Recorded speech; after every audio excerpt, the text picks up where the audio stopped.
चीन के हाथों की कठपुतली बने केपी शर्मा ओली ने अपनी कुर्सी बचाने के लिए हर तरह के करतब किए।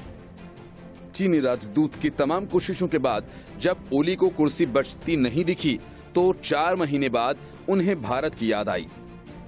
भारत के 74वें स्वतंत्रता दिवस के दिन ओली ने पीएम मोदी को फोन किया और स्वतंत्रता दिवस की बधाई दी। दोनों नेताओं ने कोरोना वायरस की महामारी के चलते पैदा हुए हालात पर चर्चा भी की। विशेषज्ञों के मुताबिक भारत सरकार के सख्त रुख और नेपाल में बढ़ रहे आंतरिक दबाव के बाद ओली को करीब 4 महीने बाद प्रधानमंत्री मोदी से बातचीत करने के लिए मजबूर होना पड़ा। नेपाली अखबार काठमांडू पोस्ट के मुताबिक दोनों देशों के बीच पिछले कुछ महीने से जारी तनावपूर्ण संबंधों के बीच बातचीत की ये पहल नेपाल की ओर से की गई थी।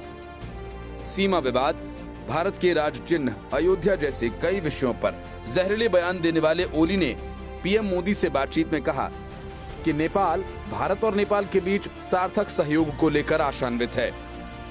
दोनों देशों के बीच अंतिम बातचीत अप्रैल में हुई थी।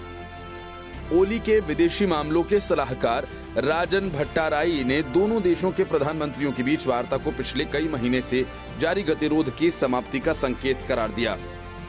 भारत के रक्षा मंत्री राजनाथ सिंह के 8 मई को लिपुलेख में कैलाश मानसरोवर को जोड़ने वाली सड़क का उद्घाटन करने के बाद नेपाल भड़क गया था। सूत्रों के मुताबिक नेपाल सरकार ने नेपाल में चीनी राजदूत के इशारे पर देश का नया नक्शा पारित कर दिया। इसमें भारतीय इलाकों कालापानी, लिपुलेख और लिम्पियाथुरा को नेपाल का हिस्सा बताया गया। इतना ही नहीं, ओली ने चीन को खुश करने के लिए बिना किसी सबूत के आरोप लगाया कि उनकी सरकार को गिराने की नई दिल्ली में साजिश रची जा रही है। अपनी पार्टी में मचे घमासान के बाद ओली ने कहा कि एक दूतावास मेरी सरकार के खिलाफ होटल में साजिश रच रहा है। ओली ने कहा कि भले ही उन्हें पद से हटाने का खेल शुरू हो गया हो, ये लेकिन संभव नहीं है। अपने इस बयान के बाद ओली अपनी ही कम्युनिस्ट पार्टी में बुरी तरह से घिर गए थे। ओली के धुर विरोधी पुष्प कमल दहल ने भारत का नाम घसीटने पर उनको बुरी तरह से लताड़ा और कहा कि कुर्सी छोड़ने की मांग उन्होंने की है, न कि भारत ने। ओली ने भारत से नेपाल में आने वाले कोरोना वायरस के मामलों को चीन से ज्यादा जानलेवा बता दिया। ओली यही नहीं रुके और दावा किया कि भारत ने सांस्कृतिक अतिक्रमण के लिए नकली अयोध्या का निर्माण किया, जबकि असली अयोध्या नेपाल में है। नेपाली पीएम के इस बयान पर न केवल भारत में बल्कि नेपाल के अंदर भी उनका जोरदार विरोध शुरू हो गया। पिछले कई महीने से भारत विरोधी कदम उठा रहे नेपाली पीएम अब सुर बदल चुके हैं। अब वे भारत के साथ बातचीत करने के लिए बेकरार हैं। भारत सरकार के खिलाफ रुख के बाद ओली सरकार पिछले कई दिनों से विशेषज्ञों से सुझाव ले रही है कि किस तरह से भारत को बातचीत के लिए मनाया जाए। नेपाली विदेश मंत्री प्रदीप ग्यावली ने पिछले कुछ सप्ताह के अंदर कई पूर्व मंत्रियों, राजनयिकों और विशेषज्ञों से भारत को वार्ता की मेज पर लाने के लिए सलाह दी है।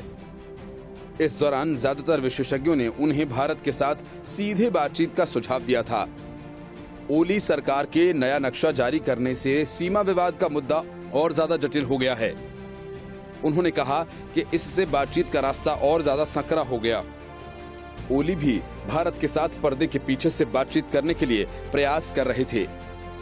पीएम ओली और उनके सलाहकारों ने सत्तारूढ़ बीजेपी के नेताओं राम माधव, विजय जौली और आरएसएस के नेताओं से संपर्क किया था।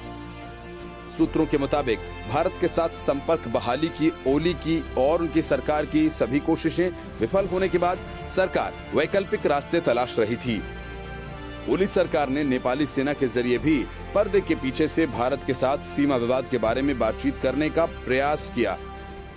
अंततः हर तरफ से निराशा मिलने के बाद ओली को पीएम मोदी को फोन करने के लिए मजबूर होना पड़ा।